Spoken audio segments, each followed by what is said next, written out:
வணக்கம். சுப்ரீம் செய்திகளுக்காக இரா செல்வமணி. இன்றைய முதன்மை செய்திகள். புதுச்சேரிக்கு நாளை மறுதினம் ரெட் அலர்ட். நிவாரணப் பணிகளை மேற்கொள்ள புதுச்சேரிக்கு வந்திருக்கும் 60 பேர் கொண்ட 2 தேசிய பேரிடர் மீட்பு குழுவினர். புதுச்சேரியில் மூதாட்டியிடம் நகை பறித்த பெண்கள் போலீசார் கைது செய்து சிறையில் அடைத்தனர். புதுச்சேரியில் மாதந்தோறும் நடைபெறும் தடை செய்யப்பட்ட புகையிலை மற்றும் போதைப் பொருட்களை தடுப்பது, அறவே ஒழிப்பது சம்பந்தமான ஆலோசனை கூட்டம் மாவட்ட ஆட்சியர் வளாகத்தில் நடைபெற்றது. டிட்வா புயல் காரணமாக புதுச்சேரிக்கு வந்துள்ள அரக்கோணத்திலிருந்து 60 பேர் கொண்ட 2 தேசிய பேரிடர் மீட்பு குழுவினர் மாவட்ட ஆட்சியருடன் ஆலோசனை நடத்தினர். வங்கக்கடலில் உருவாகியுள்ள டிட்வா புயல் காரணமாக புதுச்சேரிக்கு நாளை ரெட் அலர்ட் வானிலை மையம் சார்பில் அறிவிக்கப்பட்டுள்ளது. இதனையொட்டி மாவட்ட நிர்வாகம் சார்பில் பல்வேறு நடவடிக்கைகள் எடுக்கப்பட்டு ஒரு நிலையில் மழை பாதிப்பு மற்றும் மீட்பு பணியில் ஈடுபட அரக்கோணத்திலிருந்து 60 பேர் கொண்ட 2 கம்பெனி தேசிய பேரிடர் மீட்பு குழுவினர் புதுச்சேரிக்கு வருகை தந்து மாவட்ட ஆட்சியர் குலோத்துங்கனிடம் ஆலோசனை மேற்கொண்டனர். தொடர்ந்து செய்தியாளர்களை சந்தித்த மாவட்ட ஆட்சியர் புதுச்சேரிக்கு ரெட் அலர்ட் கொடுத்து உள்ளார்கள். மாவட்ட நிர்வாகம் முன்னெச்சரிக்கை நடவடிக்கை எடுத்து வருகிறது. அதன் ஒரு பகுதியாக 2 தேசிய பேரிடர் மீட்பு குழுவினர் வருகை தந்துள்ளனர். மேலும் 112 1077 என்ற கட்டணமில்லா தொலைபேசி எண்கள் மூலம் பொதுமக்கள் புகார் தெரிவிக்கலாம். கடந்த மழையில் பாதிக்கப்பட்ட 70 இடங்கள் கண்டறியப்பட்டு மின் மோட்டார்கள் மற்றும் 40 ஜேசிபிகள் தயார் நிலையில் வைக்கப்பட்டுள்ளது. சிவில் சப்ளை துறை சார்பில் அனைவருக்கும் உணவு வழங்கும் வகையில் தயார் செய்யப்பட்டுள்ளது. பொதுப்பணித்துறை, தீயணைப்புத்துறை, காவல்துறை உள்ளிட்ட ஒரு குழு அமைக்கப்பட்டுள்ளது. பொதுமக்கள் மழையில் தேவையில்லாமல் நாளை மறுநாளும் தேவையில்லாமல் வெளியில் வர வேண்டாம். பொதுமக்கள் தங்களுக்கு தேவையான அத்தியாவசிய பொருட்களை வாங்கி வைக்க அறிவுறுத்தப்பட்டுள்ளது. மக்கள் யாரும் அச்சப்பட வேண்டாம். 312 முகாம்கள் தயார் நிலையில் வைக்கப்பட்டுள்ளது. பள்ளிகள் விடுமுறை விடப்படுமா என கேள்விக்கு மழை இரவு நேரங்களில் ஆரம்பித்தால் அதற்கான நடவடிக்கை எடுக்கப்படும் என தெரிவித்தார். புதுச்சேரியில் மூதாட்டியிடம் நகை பறித்த 2 பெண்களை உருளையன்பேட்டை போலீசார் கைது செய்து சிறையில் அடைத்தனர். புதுவை கொசப்பாளையம் திருமால் நகரை சேர்ந்தவர் செல்வராஜின் மனைவி ரங்கநாயகி அடிக்கடி இறை யாத்திரை செல்வது வழக்கம். அதுபோல கடந்த சில மாதங்களுக்கு முன்னர் காசிக்கு செல்ல திட்டமிட்ட அவர் தனது 22 பவுன் நகை, ரூபாய் 1,10,000 ரொக்கப்பணம் ஆகியவற்றை அவரது குடும்ப நண்பரான நெல்லித்தோப்பு சவரிப்படையாச்சி வீதியில் வசிக்கும் பாத்திமா என்பவரிடம் கொடுத்து வைத்துள்ளார். காசிக்கு சென்றுவிட்டு திரும்பிய அவர் சில நாட்களுக்கு பின்பு பாத்திமா வீட்டிற்கு சென்று நகை பணத்தை வாங்கி கொண்டு நடந்தபடி தனது வீட்டிற்கு சென்று கொண்டிருந்தார். நெல்லித்தோப்பு சிக்னல் சாலையை கடக்க முயன்றபோது அங்கு நின்றிருந்த 30 வயதிலான 2 பெண்கள் அவருக்கு சாலையை கடக்க உதவுவது போல வந்து அவர் கையில் வைத்திருந்த 22 பவுன் நகை மற்றும் ரொக்க பணத்தை திருடி சென்றனர். இதுகுறித்து உருளையன்பேட்டை போலீசார் வழக்கு பதிவு செய்து விசாரணை நடத்தினர்.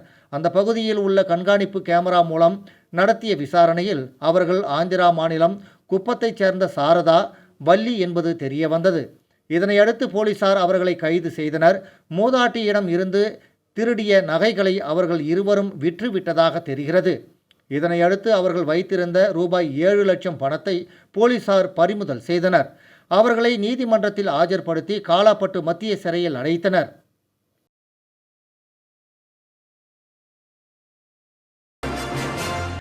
இந்திய அரசின் வானிலை மையத்தின் அறிவிப்பின்படி தென்மேற்கு வங்கக்கடல் பகுதிகளில் டிட்வா புயல் உருவானதை தொடர்ந்து புதுச்சேரிக்கு ரெட் அலர்ட் விடுக்கப்பட்டுள்ள நிலையில் வரும் சனி மற்றும் ஞாயிற்றுக்கிழமை அதிக கனமழை பெய்ய வாய்ப்பு உள்ளதால் பேரிடர் மேலாண்மை துறை ஆணையரும் மாவட்ட ஆட்சியருமான குலோத்துங்கன் தலைமையில் அவசர ஆலோசனை கூட்டம் நடைபெற்றது.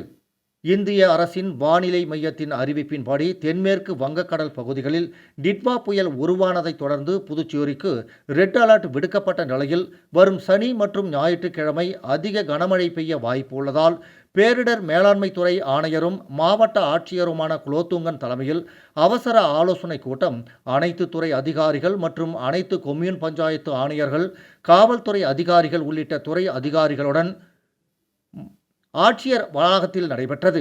இந்த கூட்டத்தில் ஒவ்வொரு துறையும் எடுக்கப்பட வேண்டிய நடவடிக்கைகள் குறித்து மாவட்ட ஆட்சியர் விரிவாக எடுத்துரைத்தார்.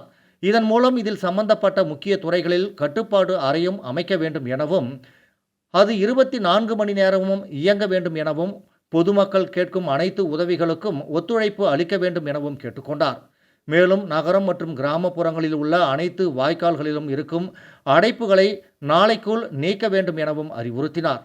மேலும் மீனவர்கள் கடலுக்கு செல்ல வேண்டாம் எனவும் கடலுக்கு சென்ற மீனவர்களை மீன்வளத்துறை மூலம் உடனடியாக திரும்ப அழைக்குமாறும் மீனவர்களின் படகுகளை பாதுகாப்பான இடங்களில் நிறுத்துமாறும் அறிவுறுத்தினார். மேலும் பொதுப்பணித்துறை தேவையான மோட்டார் பம்ப் செட்டுகளை அந்தந்த கொம்யூன்களிலும் தயார் நிலையில் இருக்க அறிவுறுத்தினார். குடிமைப்பொருள் வழங்கல் துறை மூலம் தாழ்வான பகுதிகளில் தேவையான உணவுகளை தயார் செய்து தர தயார் நிலையில் இருக்க வேண்டும் எனவும் தாழ்வான பகுதிகளில் இருக்கும் பொதுமக்கள் பாதுகாப்பான இடங்களில் தங்குவதற்கு ஏற்பாடு செய்யும்படியும் மின்துறை தேவையான உபகரணங்களுடன் தயார் நிலையில் இருக்கும்படியும் அறிவுறுத்தினார். கிருஷ்ணா நகர், ரெயின்போ நகர் உள்ளிட்ட தாழ்வான பகுதிகளில் தேவையான ஜென்செட்டுகள் தயார் நிலையில் வைத்திருக்கவும் கூறினார்.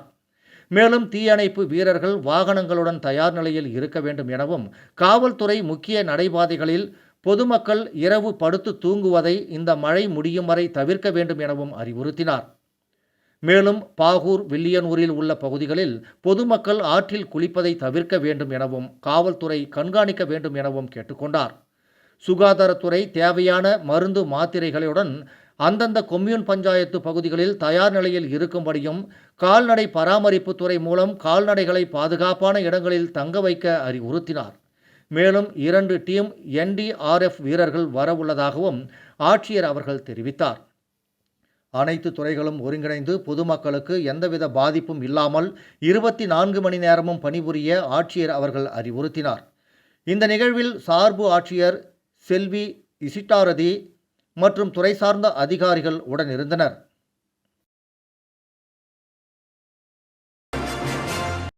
புதுச்சேரி துணைநிலை ஆளுநர் கைலாசநாதனுக்கு காதுவலி ஏற்பட்ட நிலையில் அரசு மருத்துவமனைக்கு சென்று சிகிச்சை பெற்றார். புதுச்சேரி மாநில துணைநிலை ஆளுநர் கைலாசநாதனுக்கு லேசான காதுவலி ஏற்பட்டது. இதனையடுத்து அவர் ஆளுநர் மாளிகையிலிருந்து புறப்பட்டு அருகில் உள்ள அரசு மருத்துவமனைக்கு சென்றார். தொடர்ந்து மருத்துவர் அவரை பரிசோதித்து அனுப்பினார். உடல்நலக்குறைவு ஏற்பட்டால் தனியார் மருத்துவமனையை நாடி செல்லும் நிலையில் அரசு மருத்துவமனை மீது நம்பிக்கையை ஏற்படுத்தும் வகையில் துணைநிலை ஆளுநர் சிகிச்சை பெற்று சென்றது பொதுமக்களிடையே வரவேற்பை பெற்றுள்ளது. சின்னக்காலாப்பட்டு பகுதியில் மழைநீர் மற்றும் கழிவுநீர் வடிகால் வாய்க்கால் அமைக்கும் பணிகளை சட்டமன்ற உறுப்பினர் கல்யாணசுந்தரம் பூமி பூஜை செய்து தொடங்கி வைத்தார். காலாப்பட்டு தொகுதி சின்ன காலாப்பட்டு, அங்காளம்மன் கோவில் தெரு மற்றும் புதுநகர் பகுதிகளில் ரூபாய் 38,69,223 செலவில் யூ வடிவ மழைநீர் மற்றும் கழிவுநீர் வடிகால் வாய்க்கால் அமைக்க சட்டமன்ற உறுப்பினர் கல்யாணசுந்தரம் அவர்கள் பூமி பூஜை செய்து பணிகளை துவக்கி வைத்தார். பூமி பூஜை விழாவில் சின்ன காலாப்பட்டு கிராம பஞ்சாயத்தார், பாரதிய ஜனதா கட்சி பொறுப்பாளர்கள், அங்காளம்மன் கோவில் உருளையன்பேட்டை தொகுதிக்கு உட்பட்ட சவரிராயலு நாயக்கர் அரசு பெண்கள் பள்ளியில் புதிய சுற்றுச்சுவர் பராமரிப்பு பணிகளுக்கான பூமி பூஜை விழா சட்டமன்ற உறுப்பினர் நேரு தலைமையில் நடைபெற்றது. புதுவை உருளையன்பேட்டை தொகுதிக்கு உட்பட்ட நீடராஜப்பையர் வீதியில் அமைந்துள்ள சவரிராயலு நாயக்கர் அரசு பெண்கள் ஆரம்ப பள்ளியில் கிழக்கு பகுதி சுற்றுச்சுவர் சேதமடைந்தும் சிதிலமடைந்தும் இருப்பதால் பள்ளி மாணவிகளின் நலன் கருதி பழுதடைந்த சுற்றுச்சுவரை இடித்து புதிய சுற்றுச்சுவர் மற்றும் பராமரிப்பு பணிகளுக்காக பொதுப்பணித்துறை சிறப்பு கட்டிடங்கள் 2 பிரிவு மூலம் ரூபாய் 11,60,000 செலவில் பணிகள் துவங்குவதற்கான பூமி பூஜை விழா உருளையன்பேட்டை தொகுதி சட்டமன்ற உறுப்பினரும் நமது மக்கள் கழக தலைவருமான நேரு என்கிற குப்புசாமி தலைமையில் வெகு சிறப்பாக நடைபெற்றது. மேலும் விழாவில் பொதுப்பணித்துறை சிறப்பு கட்டிட பிரிவு 2 செயற்பொறியாளர் பக்தவச்சலம், இளநிலை பொறியாளர் ஆனந்த பத்மநாபன் மற்றும் பிரியதர்ஷினி, மேலும் பொதுப்பணித்துறை அதிகாரிகளும் ஊழியர்களும் மற்றும் சவரிராயலு நாயக்கர் அரசு பெண்கள் ஆரம்ப பள்ளி தலைமை ஆசிரியர் மற்றும் ஆசிரிய பெருமக்கள், புதுச்சேரி மனிதநேய மக்கள் சேவை இயக்க நிர்வாகிகளும், உருளையன்பேட்டை தொகுதியைச் சேர்ந்த நமது மக்கள் கழக பிரமுகர்கள், மேற்கண்ட பகுதியைச் சேர்ந்த பொதுமக்கள் பலரும் கலந்து கொண்டனர். தமிழீழ விடுதலைக்காக தன் இன்னுயிரை தியாகம் செய்த மாவீரர்களுக்கு வீரவணக்கம் செலுத்தும் நிகழ்வு புதுச்சேரி மாநில விடுதலை சிறுத்தைகள் கட்சி சார்பில் புதிய பேருந்து நிலையம் எதிரில் உள்ள திருவள்ளுவர் சிலை எதிரில் நடைபெற்றது. தமிழீழ விடுதலைக்காக தன் இன்னுயிரை தியாகம் செய்த மாவீரர்களுக்கு வீரவணக்கம் செலுத்தும் நிகழ்வு புதுச்சேரி மாநில விடுதலை சிறுத்தைகள் கட்சி சார்பில் புதிய பேருந்து நிலையம் எதிரில் உள்ள திருவள்ளுவர் சிலை எதிரில் நடைபெற்றது. இந்த நிகழ்விற்கு புதுச்சேரி மாநில முதன்மை செயலாளர் தேவப்பொழிலன் தலைமை தாங்கினார்.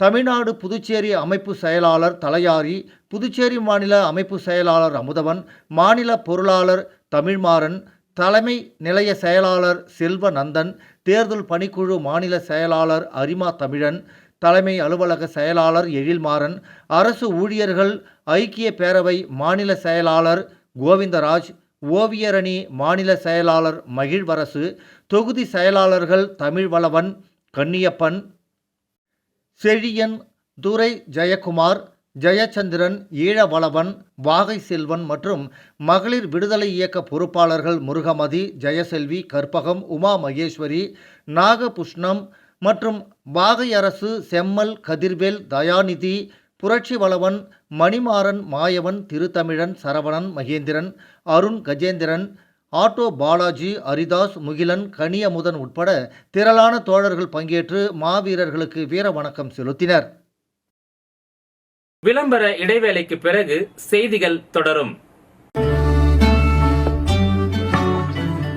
புது உலகம், புது வாழ்க்கை, அதை ஒரு இளவரசியைப் போல கடந்து செல்லணும்.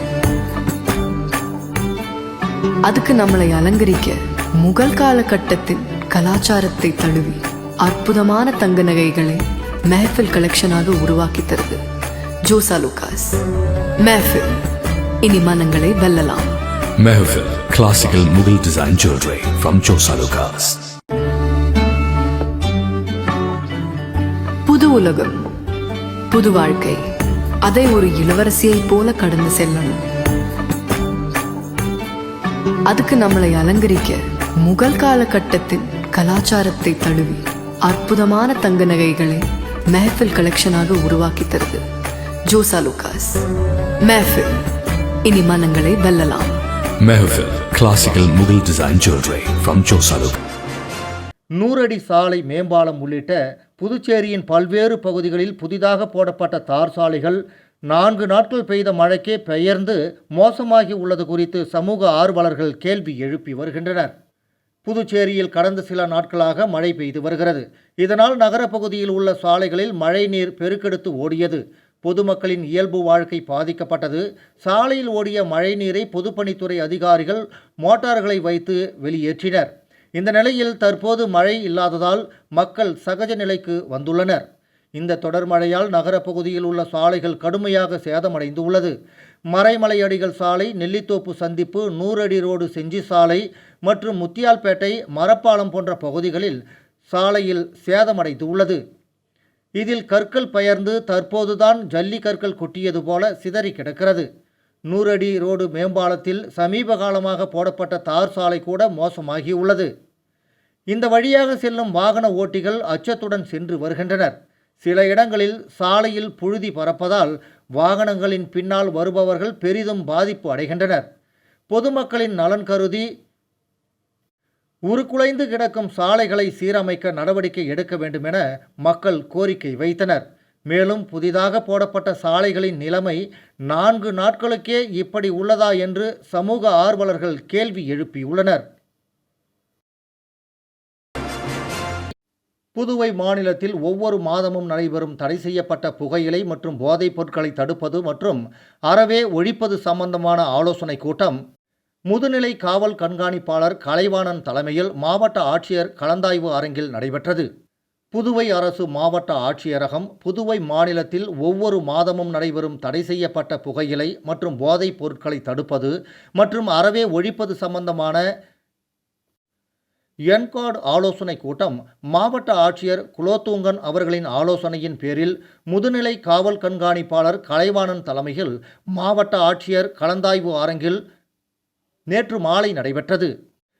இந்த நிகழ்ச்சியில் காவல்துறை, வருவாய்த்துறை, கல்வித்துறை, சமூக நலத்துறை, மீன்வளத்துறை, கடலோர காவல் படை உள்ளிட்ட அனைத்து துறை அதிகாரிகளும் இந்த நிகழ்வில் கலந்து கொண்டனர். இதில் இந்த மாதம் துறை ரீதியாக எடுக்கப்பட்ட நடவடிக்கைகள் குறித்து முதுநிலை காவல் கண்காணிப்பாளர் அவர்கள் அனைத்து துறை அதிகாரிகளையும் கேட்டறிந்தார். ஒவ்வொரு துறையும் தாங்கள் இம்மாதம் எடுக்கப்பட்ட நடவடிக்கைகள் குறித்து தங்கள் செயல்பாடுகளை தெரிவித்தனர்.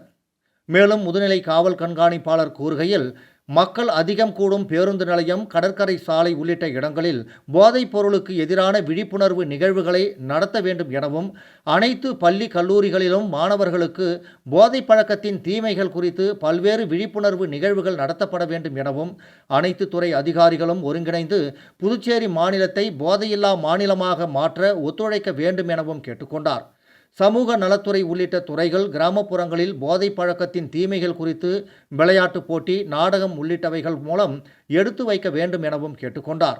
மேலும் குடியிருப்பு பகுதிகளிலும் பள்ளி கல்லூரிகளுக்கு அருகிலும் 100 மீட்டருக்குள் நடத்தப்படும் பெட்டி கடைகளில் அடிக்கடி சோதனை நடத்தப்பட வேண்டும் எனவும், காவல்துறை, வருவாய்த்துறை, உள்ளாட்சித்துறை ஆகிய துறைகள் இணைந்து இந்த சோதனைகளை நடத்தப்பட்டு போதைப் பொருள் விற்பவர்கள் மீது கடுமையான நடவடிக்கை எடுக்க வேண்டும் எனவும் முதுநிலை காவல் கண்காணிப்பாளர் கேட்டுக்கொண்டார். தமிழ்நாடு துணை முதல்வர் உதயநிதி ஸ்டாலின் பிறந்த நாளையொட்டி இளைஞர் அணி சார்பில் இரத்த தான முகாமை எதிர்க்கட்சித் தலைவர் சிவா தொடங்கி வைத்தார். திமுக இளைஞரணி செயலாளரும் தமிழ்நாடு துணை முதல்வருமான உதயநிதி ஸ்டாலின் பிறந்தநாளை முன்னிட்டு புதுச்சேரி மாநில இளைஞரணி சார்பில் மாநில துணை அமைப்பாளர் வழக்கறிஞர் அகிலன் ஏற்பாட்டில் இரத்த தான முகாம் 10 கண்ணு லட்சுமி நாராயண மருத்துவமனையில் நடைபெற்றது. மாநில இளைஞரணி அமைப்பாளர் சட்டமன்ற உறுப்பினர் சம்பத் முன்னிலையில் நடைபெற்ற முகாமை மாநில கழக அமைப்பாளரும் சட்டமன்ற எதிர்க்கட்சி தலைவருமான சிவா தொடங்கி வைத்தார். ஊசுடு தொகுதி செயலாளர் இளஞ்செழிய பாண்டியன் வரவேற்று பேசினார்.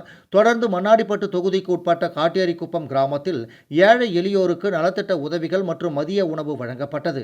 மேலும் காட்டேரிக்குப்பம் பகுதியில் புதிதாக அமைக்கப்பட உள்ள அம்பேத்கர் சிலைக்கு இளைஞரணி துணை அமைப்பாளர் முகிலன் தனது சொந்த நிதியில் ரூபாய் 10,000 எதிர்க்கட்சித் தலைவர் சிவா முன்னிலையில் அம்பேத்கர் சிலை அமைப்பு குழுவிடம் வழங்கினார். இந்த நிகழ்ச்சியில் மாநில அவைத்தலைவர் SP சிவகுமார், மாநில துணை அமைப்பாளர் சட்டமன்ற உறுப்பினர் அனிபால் கென்னடி, சட்டமன்ற உறுப்பினர் பொருளாளர் செந்தில்குமார், தலைமை செயற்குழு உறுப்பினர் லோகையன், பொதுக்குழு உறுப்பினர்கள் செந்தில் வேலவன், அமுதா குமார், தட்டாஞ்சாவடி தொகுதி பொறுப்பாளர் நிதிஷ், தொகுதி செயலாளர் சக்திவேல், அணி அமைப்பாளர்கள் சீனு மோகன்தாசு, வீரையன், செந்தில் முருகன், காயத்ரி, இளைஞரணி துணை அமைப்பாளர்கள் முகிலன், தாமரை கண்ணன், மாநில துணை அமைப்பாளர்கள் தேவேந்திரன், அன்பழகன், விஜி, உத்திராபதி, தேவநாதன், சசிகுமார், துணைத் தலைவர் மதிவாணன், நாகமுத்து, கரிகாலன், அருள், இருசன், ருத்ரமணி, ஊசுடு இளைஞரணி சிலம்பரசன், விக்னேஸ்வரன், வெற்றி, எழில், சிவகுமார் உள்ளிட்ட பலரும் கலந்து கொண்டனர். வில்லியனூரில் கல்லூரி மாணவிகள் பங்கேற்ற டெங்கு விழிப்புணர்வு பேரணியை எதிர்க்கட்சித் தலைவர் சிவா கொடியசைத்து துவக்கி வைத்தார். புதுச்சேரி ரெட்டியார்பாளையம் போப் ஜான்பால் 2ஆம் கல்வியியல் கல்லூரி மற்றும் வில்லியனூர் அரசு ஆரம்ப சுகாதார நிலையம் இணைந்து டெங்கு விழிப்புணர்வு பேரணிக்கு ஏற்பாடு செய்திருந்தது. வில்லியனூர் ஆரம்ப சுகாதார நிலையத்தில் இருந்து துவங்கிய பேரணியை புதுச்சேரி சட்டமன்ற எதிர்க்கட்சித் தலைவர் சிவா கொடியசைத்து துவக்கி வைத்தார். பேரணி நகரின் முக்கிய வீதிகள் வழியாக சென்றது. பேரணியில் பங்கேற்ற கல்லூரி மாணவிகள் டெங்கு குறித்த விழிப்புணர்வு பதாகைகளை கையில் ஏந்தி சென்றனர். இந்த நிகழ்ச்சியில் ஆரம்ப சுகாதார நிலைய முதன்மை மருத்துவ அதிகாரி டாக்டர் பாமகள் கவிதை, மலேரியா ஒழிப்பு உதவி இயக்குனர் டாக்டர் முருகன், கல்லூரி முதல்வர் டாக்டர் அலெக்சாண்டர் மற்றும் திமுக நிர்வாகிகள் பலரும் பங்கேற்றனர். ராமநாதபுரம் மதர் தெரேசா அரசு தொடக்கப்பள்ளியில் அறிவியல் கண்காட்சி நடைபெற்றது. புதுச்சேரி மாநிலம் ராமநாதபுரத்தில் உள்ள மதர் தெரேசா அரசு தொடக்கப்பள்ளியில் இன்று அறிவியல் கண்காட்சி நடைபெற்றது. மாணவர்கள் தங்கள் படைப்பாற்றலை வெளிப்படுத்தும் வகையில் அன்றாட வாழ்வில் அறிவியலின் பங்கு என்ற தலைப்பையொட்டி 75க்கும் மேற்பட்ட காட்சி பொருள்களை வைத்திருந்தனர். வட்டம் 5இன் பள்ளி துணை ஆய்வாளர் புவியரசன் சிறப்பு அழைப்பாளராக கலந்து கொண்டு விழாவிற்கு தலைமை தாங்கி கண்காட்சியை தொடங்கி வைத்து பார்வையிட்டு சிறந்த படைப்புகளை வைத்த மாணவர்களுக்கு இளம் விஞ்ஞானி விருது வழங்கி பாராட்டினார். நிகழ்ச்சியில் பெற்றோர்கள், பள்ளி மேலாண்மை குழுவினர் மற்றும் ஊர் பொதுமக்களும் கலந்து கொண்டனர். கண்காட்சிக்கான ஏற்பாடுகளை பள்ளி தலைமை ஆசிரியை ரேவதி, ஆசிரியர்கள் மற்றும் ஊழியர்கள் செய்திருந்தனர். லாஸ்பேட்டை பகுதியில் எரியாமல் உள்ள ஐமாஸ் விளக்குகளை துறை சார்ந்த அதிகாரிகளுடன் நேரடியாக சென்று உடனடியாக சரி செய்ய சட்டமன்ற உறுப்பினர் வைத்தியநாதன் அதிகாரிகளிடம் உத்தரவிட்டார். கடந்த சில தினங்களாக பெய்த மழையால் லாஸ்பேட்டை தொகுதியில் ஒரு சில இடங்களில் ஐமாஸ் விளக்குகள் எரியாமல் பழுதானது. இதனையடுத்து தொகுதி சட்டமன்ற உறுப்பினருக்கு அப்பகுதி மக்கள் கோரிக்கை வைத்தனர். தொகுதி சட்டமன்ற உறுப்பினர் துறை சார்ந்த அதிகாரிகளை நேரடியாக வரவழைத்து பொதுமக்கள் மற்றும் காங்கிரஸ் கட்சியினருடன் நேரடியாக சென்று அனைத்து இடங்களையும் பார்வையிட்டு உடனடியாக சரி செய்ய வேண்டுமென அதிகாரிகளுக்கு கோரிக்கை வைத்தார். இதில் காங்கிரஸ் கட்சி நிர்வாகிகள், கமலா அறக்கட்டளை நிர்வாகிகள் உட்பட பலரும் கலந்து கொண்டனர். சட்டமன்ற உறுப்பினர் அங்காளன் மீது அவதூறு பரப்பிய மார்க்சிஸ்ட் கம்யூனிஸ்ட் கட்சியை கண்டித்து செல்லிப்பட்டு பகுதியில் சட்டமன்ற உறுப்பினர் அங்காளன் தலைமையில் பொதுமக்கள் சாலை மறியல் போராட்டம் நடத்தினர். புதுச்சேரி மாநிலம் திருபுவனை சட்டமன்ற தொகுதிக்கு உட்பட்ட செல்லிப்பட்டு, வம்புப்பட்டு, சோரப்பட்டு பகுதியில் 100 நாள் வேலையை 13 நாட்கள் மட்டுமே கொடுத்துவிட்டு 3 மாத காலமாக சம்பளம் வழங்காமல் உள்ளதை கண்டித்தும், மீதி உள்ள நாட்களுக்கு உடனடியாக வேலை வழங்க வலியுறுத்தியும், இதற்கு சட்டமன்ற உறுப்பினர் அங்காளன் தான் காரணம் எனவும் அவரை கண்டித்து மார்க்சிஸ்ட் கம்யூனிஸ்ட் கட்சியினர் போஸ்டர் ஒட்டி மறியல் போராட்டம் அறிவித்திருந்த நிலையில், மத்திய அரசின் திட்டத்திற்கு சட்டமன்ற உறுப்பினர் மீது அவதூறு பரப்பும் மார்க்சிஸ்ட் கம்யூனிஸ்ட் கட்சியினரை கண்டித்து சட்டமன்ற உறுப்பினர் அங்காளன் தலைமையில் அந்த பகுதி மக்கள் சாலை மறியல் போராட்டம் நடத்தினர். இதில் செல்லிப்பட்டு சாலை சந்திப்பில் 100க்கும் மேற்பட்ட அங்காளன் சட்டமன்ற உறுப்பினரின் ஆதரவாளர்கள், JCM மக்கள் மன்றத்தினர் மற்றும் பொதுமக்கள் போராட்டத்தில் ஈடுபட்டனர். சாலை மறியல் போராட்டத்தில் ஈடுபட்ட சட்டமன்ற உறுப்பினர் அங்காளன், மங்களம் தொகுதி JCM மக்கள் மன்ற தலைவர் கண்ணபிரான் உள்ளிட்ட 100க்கும் மேற்பட்ட மக்கள் மன்ற நிர்வாகிகள் கைது செய்யப்பட்டனர். சாலை மறியல் போராட்டம் காரணமாக சிறிது நேரம் அந்த பகுதியில் பரபரப்பு ஏற்பட்டது. இதனால் அந்த பகுதியில் போலீசார் குவிக்கப்பட்டனர். தேவையில்லாமல் ஒரு சட்டம் ஒழுங்கு சீர்குலை வழியில் கெட்ட பேராக்க வேண்டும் நோக்கத்தோடு, அது கெட்ட நோக்கத்தோடு இந்த போஸ்ட் அடித்து அவங்க என் மீது அதை திருக்கிறேன். ஏன்னா தேர்தல் வருது. இந்த தேர்தல் நெருங்குற நேரத்தில் நம்ம சொன்னால் எம்எல்ஏடைய மரியாதை குறையும் அப்படின்ற நோக்கத்தோடு செயல்பட இதை நாங்கள் உண்மையாக கண்டிக்கின்றோம். அவர்களுக்கு எல்லாம் உண்மை தெரியும். மார்க்சிஸ்ட் கம்யூனிஸ்ட் கட்சி என்பது மக்களுக்காக போராடுகின்ற ஒரு கட்சி. அதெல்லாம் ஒரு காலம் அப்படி இருந்து இன்றைக்கு உண்டி குலுக்கி சாப்பிடுகின்ற சூழ்நிலைக்கு அவர் வந்துவிட்டதன் விளைவு இன்றைக்கு தரங்கட்ட தாழ்ந்த ஒரு அரசியல் பண்ணுகின்ற ஒரு நிலையை நம்ம பார்க்கிறோம். இதுதான் இன்றைக்கு நிலைமை. என்னை பொறுத்தளவுக்கு தொகுதி மக்களுக்கு வேலை வேண்டும், வேலைக்கு 100 நாள் வேலை கொடுக்க வேண்டும் என்று ஆணித்தரமாக சட்டசபையிலே மற்ற அத்தனை சட்டமன்ற உறுப்பினருடன் நான் அதிகமாக பேசியவன். கரும்புலிகள் ஆதித்யா அறக்கட்டளையின் திறப்பு விழாவை முன்னிட்டு இரத்த தான முகாம் நடைபெற்றது. விடுதலை புலிகள் இயக்கத்தின் தலைவர் பிரபாகரன் பிறந்த நாளை முன்னிட்டு கரும்புலிகள் ஆதித்யா அறக்கட்டளை நிறுவப்பட்டது.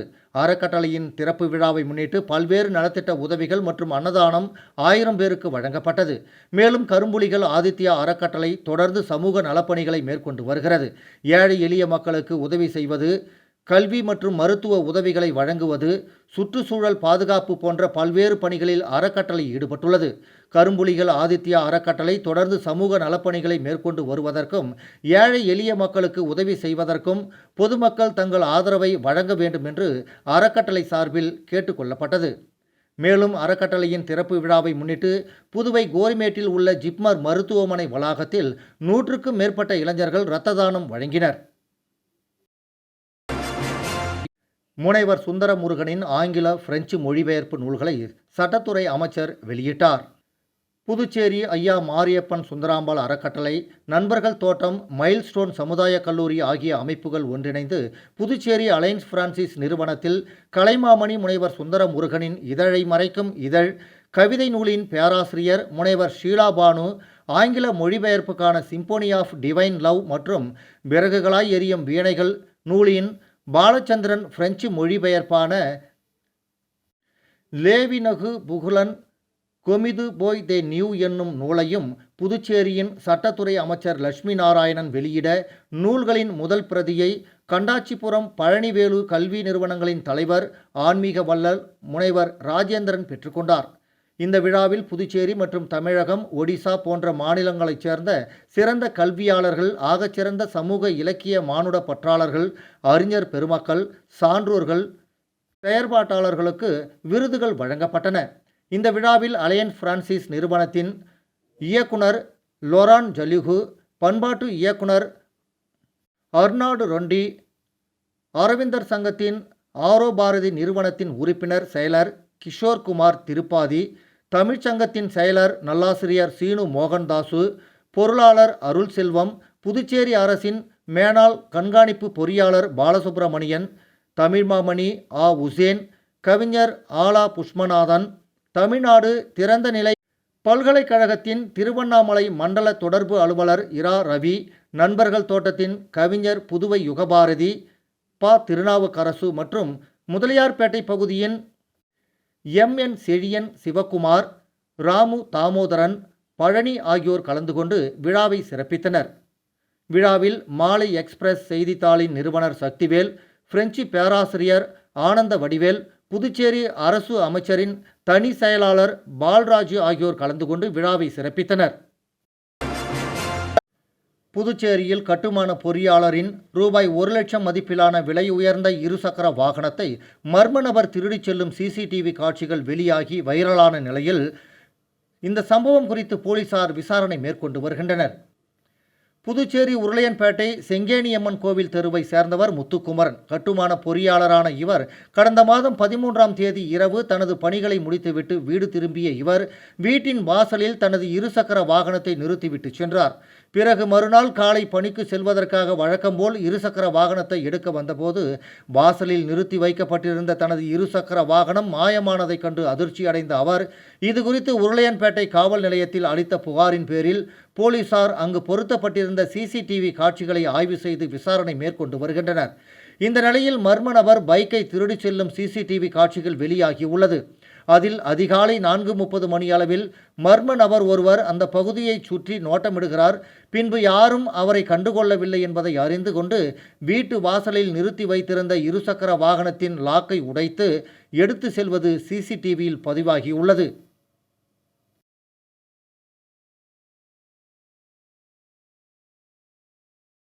புதுச்சேரிக்கு நாளை மறுதினம் ரெட் அலர்ட். நிவாரணப் பணிகளை மேற்கொள்ள புதுச்சேரிக்கு வந்திருக்கும் 60 பேர் கொண்ட 2 தேசிய பேரிடர் மீட்பு குழுவினர்.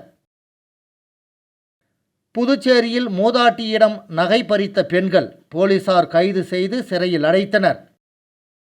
புதுச்சேரியில் மாதந்தோறும் நடைபெறும் தடை செய்யப்பட்ட புகையிலை மற்றும் போதைப் பொருட்களை தடுப்பது, அறவே ஒழிப்பது சம்பந்தமான ஆலோசனைக் கூட்டம் மாவட்ட ஆட்சியர் வளாகத்தில் நடைபெற்றது.